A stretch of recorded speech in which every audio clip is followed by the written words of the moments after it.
Hi, and welcome to the PagingMrsForever channel again. Today, like I said, we're talking about Christian relationships and friendships and situationships from a biblical perspective as a single young man. Today, I want to talk to you about a verse that I find very peculiar coming from the book of Song of Solomon. Song of Solomon. And this has to do with today's topic of premature love. Premature love and the gift of love that everyone in this world has a chance to experience in some form or fashion. And so today we're going to get right into it. Our text of spotlight text is coming from the book of Song of Solomon, chapter 8, verse 4. Song of Solomon, chapter 8, verse 4. And it says, and I'm paraphrasing here, it says, "Do not arouse or awaken love until it so desires or pleases.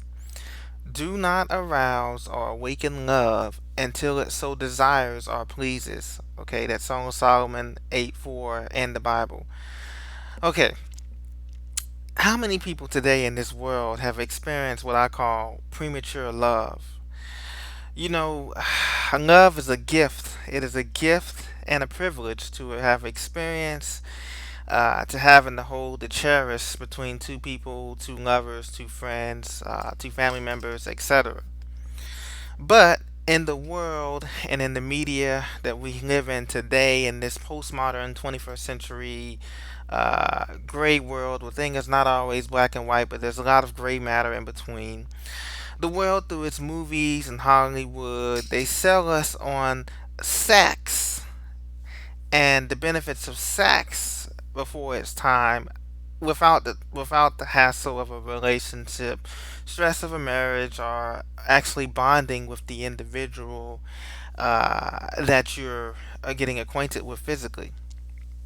You see, the world, even in its commercials, you see gum commercials for double mint gum or ice mint, car commercials. They're selling sex and bodies and kissing and a feeling, a temporary feeling, instead of the joy that is everlasting joy that comes with knowing someone in context, in relationship, like we know our Heavenly Father in relationship.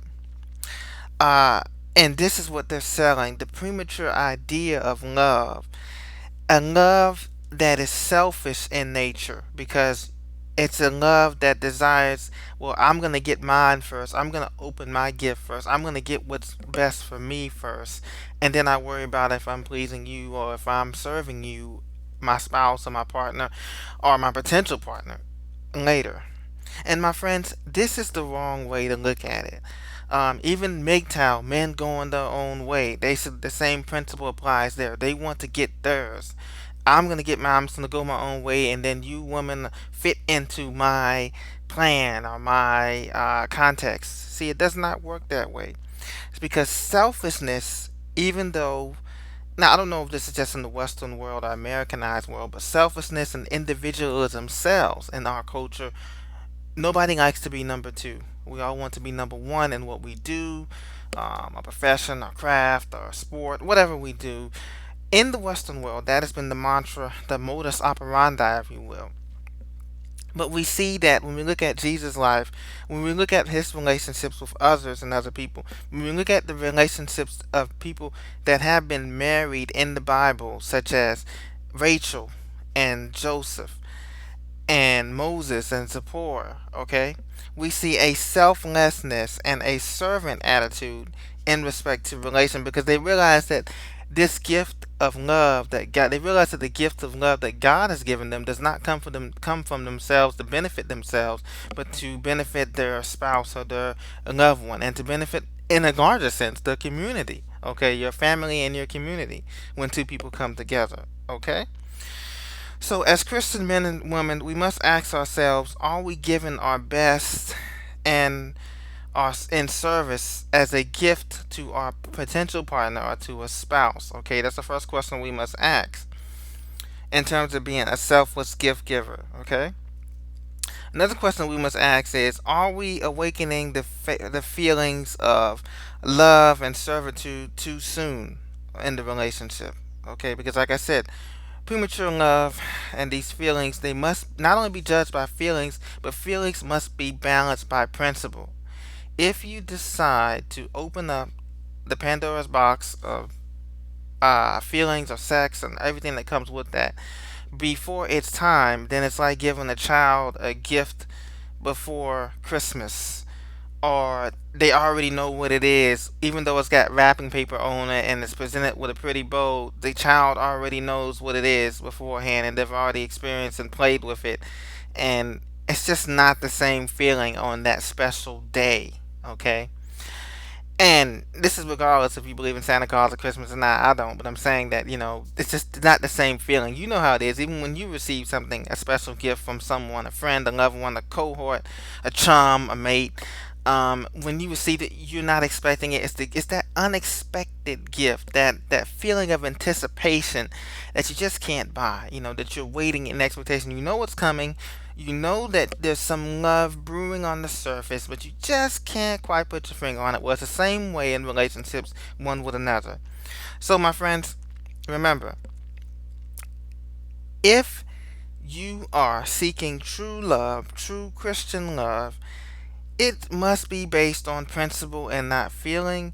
It must be based on servitude, selflessness, and not selfishness. And this is hard to do because we're all selfish, even as human beings, Christian or not. We're all selfish. We put ourselves first because that's human nature, okay?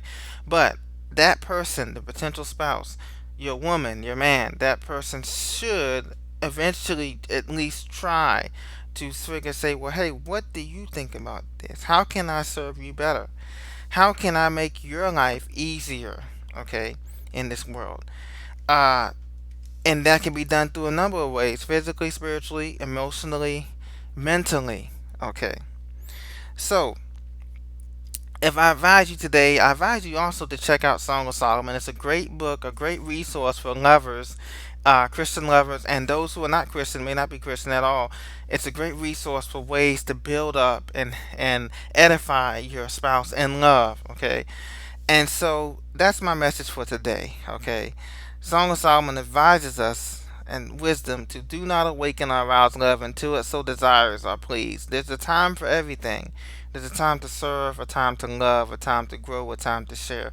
But do not feel the pressure of the world or the pressure of the trends of the media or outside influences to pressure you into doing things for your potential spouse or spouse that you know are not beneficial to that person or that's going to harm that person. Just leave it alone because that's not in God's plan for your life. You do not want to awaken a false sense of love or a false sense of responsibility or a false sense of commitment if you're not ready to step into those waters. Despite the pressure, you want to hold fast to values, principles that you know that you two have together, that you two have built on a solid foundation before you take that next step into a committed relationship, marriage, or a friendship, or whatever the case may be. So that's just something to think about.